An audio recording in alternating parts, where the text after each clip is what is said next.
Kamu akan kubawa, kata Tuhan, masuk ke dalam sesuatu dimensi yang baru, yang dimana ada suatu double porsi dalam pelayananmu.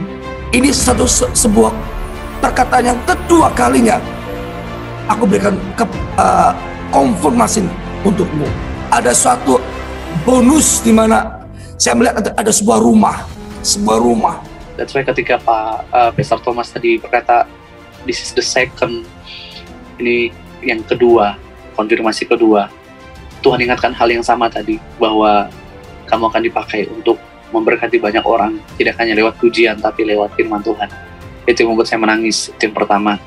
Yang kedua, bicara soal rumah, sampai hari ini pun pas banget sekarang ini kami lagi bergumul tentang satu rumah.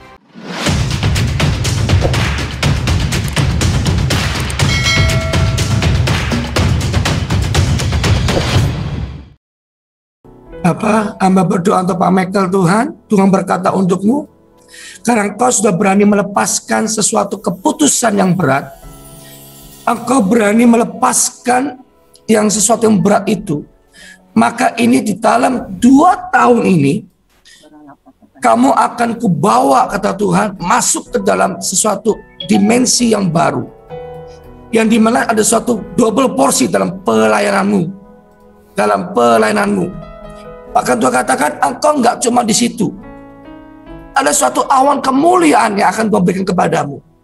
Ada suatu kepercayaan yang dimana kamu pernah kau dengar daripada perkataanku, kata Tuhan.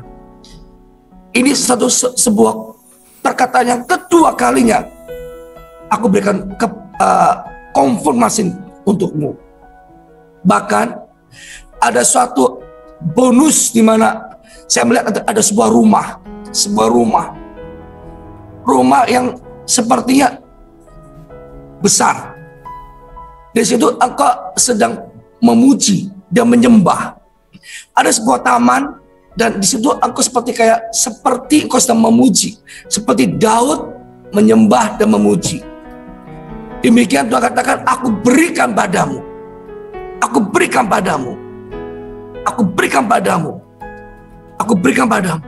Karena kau sudah melewati masa-masa di mana masa-masa lembah kelam, di mana masa-masa engkau sudah memutuskan hal yang benar, keputusan yang sulit, dan engkau bertanggung jawab dengan hal apa yang engkau putuskan. Maka Tuhan katakan, ada double porsi.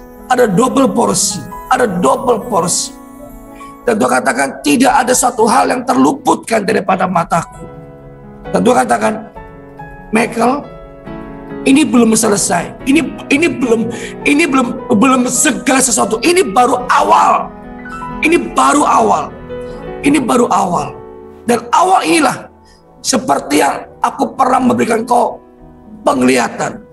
Demikian karuniamu atas marifatmu. Dan engkau akan bernyanyi di dalam suara marifatmu.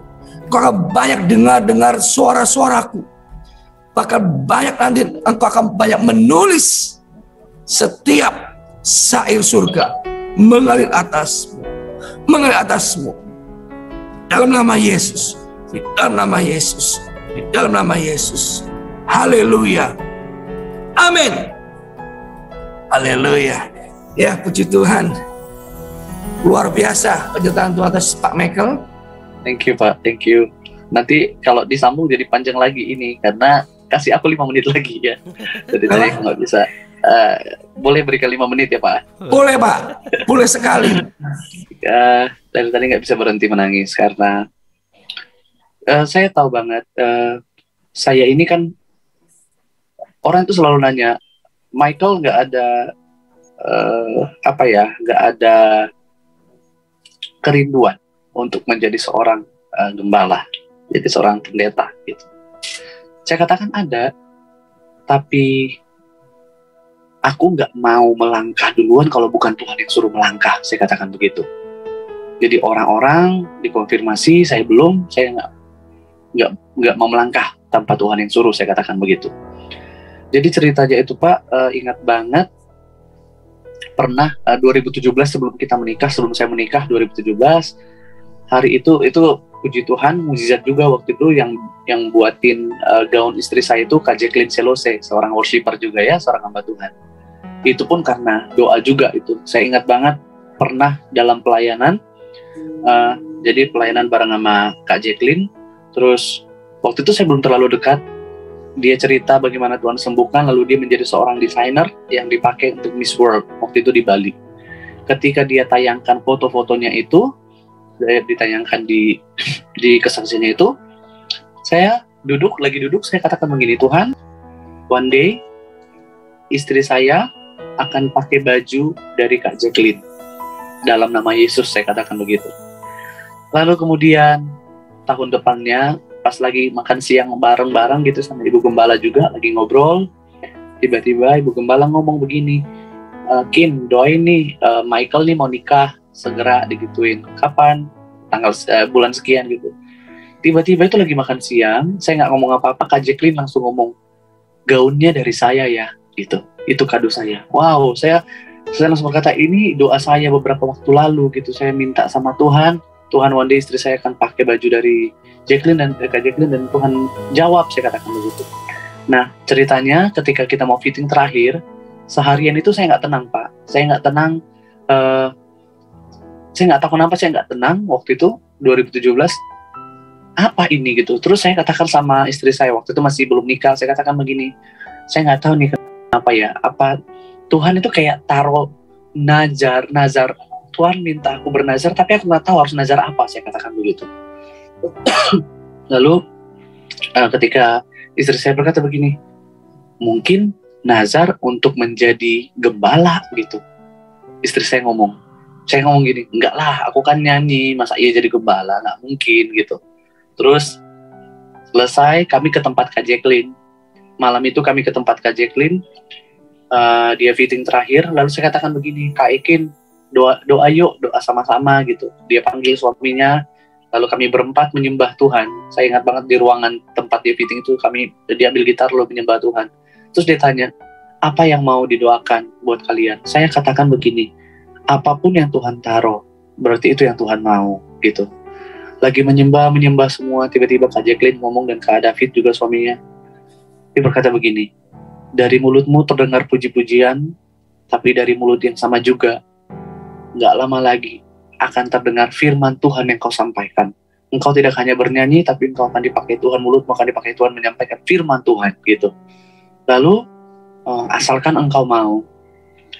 Ketika Kak Jacqueline sama Kak David berkata begitu, saya langsung, apa jangan-jangan ini yang Tuhan mau? Sepanjang hari ini aku nggak tenang. Lalu saya katakan, iya Tuhan, aku mau. Begitu aku katakan aku mau, itu tenang banget, sangat tenang. Dan yang lebih luar biasanya lagi, itu kayak di sinetron Pak. Ketika saya katakan aku mau, tiba-tiba bunyi guntur gede banget. Padahal itu nggak hujan gitu. Semua kami di ruangan itu mendengar. Lalu Kak Jacqueline masih sempat ngomong, selesai doa dia masih bercandain, tadi Tuhan udah dengar, udah dicatat di surga, soalnya geledek udah bunyi kenceng banget gitu. Tiba-tiba. Lalu nggak berapa lama kemudian, bulan depannya itu, saya dapat undangan pelayanan. Saya kaget. Memang sebelumnya saya punya basic sekolah teologi Pak di Seminari Bethel Petamburan. Lalu saya dapat undangan pelayanan. Terus mereka bilang begini, tapi jangan nyanyi ya, kami mau Michael khotbah. Waduh, apa ini mulai penggenapannya gitu ya? Mulai seperti yang didoakan Kak Ekin gitu. Lalu saya katakan gini, saya mesti ngomong sama Tuhan. Saya doa, Tuhan, kalau ini dari Tuhan, saya rindu ketemu sama Kak Jacqueline sekali aja. Karena kan Tuhan taruh ini lewat dia gitu. Jadi saya mau dia doakan lagi untuk saya bisa mulai melayani khotbah gitu. Saya atur waktu sama Kak Jacqueline dan gak pernah bisa waktunya. Terus dia tanggal sekian bisa, aku gak bisa. Tanggal sekian aku bisa, dia gak bisa. Begitu terus sampai akhirnya, ya sudah mungkin gak inilah gitu. Pelayanannya saya okekan pelayanan itu. Tapi sebelum besoknya berangkat keluar kota, saya tiba-tiba ditelepon sama 2 hari sebelum berangkat keluar kota pelayanan, saya ditelepon sama satu perusahaan. Mereka berkata begini, Pak Michael minta tolong bisa nggak jadi worship leader untuk ibadah persekutuan kantor. karena worship leader kita tiba-tiba sakit. Saya nggak nanya apapun, saya langsung katakan begini, waktunya kapan? Tanggal sekian, jam sekian. Oke, saya oke. Ketika saya datang, ternyata yang khotbah hari itu di perusahaan itu KJ Clean Challenge. Saya tahu itu rencana Tuhan. Saya didoakan, saya masih punya fotonya itu di perusahaan itu. Orang-orang sampai pikir, kok Michael didoakan, ini ada sakit apa, ada apa gitu ya. Orang pikirnya saya nggak peduli. Waktu itu saya minta Kak Ekin doain saya. Lalu sejak saat itu sampai hari ini puji Tuhan, Tuhan izinkan pelayanan untuk menjadi seorang hamba Tuhan, bukan hanya bernyanyi, bukan hanya memuji menyembah Tuhan, tapi menyampaikan firman Tuhan gitu. That's why ketika Pak Pastor Thomas tadi berkata, this is the second, ini yang kedua, konfirmasi kedua. Tuhan ingatkan hal yang sama tadi, bahwa kamu akan dipakai untuk memberkati banyak orang, tidak hanya lewat pujian, tapi lewat firman Tuhan. Itu yang membuat saya menangis, itu yang pertama. Yang kedua, bicara soal rumah, sampai hari ini pun, pas banget sekarang ini, kami lagi bergumul tentang satu rumah. Dari dulu, gini Pak, dari dulu, nggak logika banget, karena apa, tiap kali ambil rumah, itu selalu gagal. Gagalnya itu sampai yang punya yang developernya bingung, bank juga bingung, karena semua BI checking, semua tuh aman, semuanya aman, tapi nggak jadi, ada aja bikin nggak jadi. Ketika nggak jadi, saya ngomong sama istri saya, karena memang Tuhan nggak pernah kasih saya rumah lewat belian rumah. Saya katakan, dari dulu Tuhan taruh di hati saya akan dapat rumah, bukan beli rumah.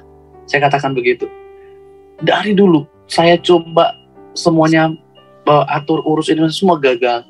Dan saya katakan sama istri saya, karena memang dari dulu saya katakan, nggak pernah beli rumah sih, Tuhan selalu taruh di hati saya akan dapat rumah, bukan beli rumah, dapat rumah. Saya bilang begitu. Dia bilang amin, puji Tuhan gitu. Nah, ketika tadi Pastor Thomas juga doain, dan ada satu rumah yang besar, aku memuji menyembah Tuhan di sana, karena memang itu doaku sama Tuhan, janji kami sama Tuhan. Tuhan, kalau Tuhan berikan rumah itu akan menjadi rumah pujian penyembahan bagi Tuhan. Rumah kesaksian bahwa Tuhan yang kami sembah adalah Tuhan yang hidup, Tuhan yang kami sembah adalah Tuhan yang luar biasa. So, Pastor Thomas, Mami Deb juga, Mami segala bangsa, thank you so much. Terima kasih udah doain saya hari ini dan keluarga. Saya percaya janji Tuhan, berkat Tuhan digenapi dalam hidup saya dan keluarga. God bless you.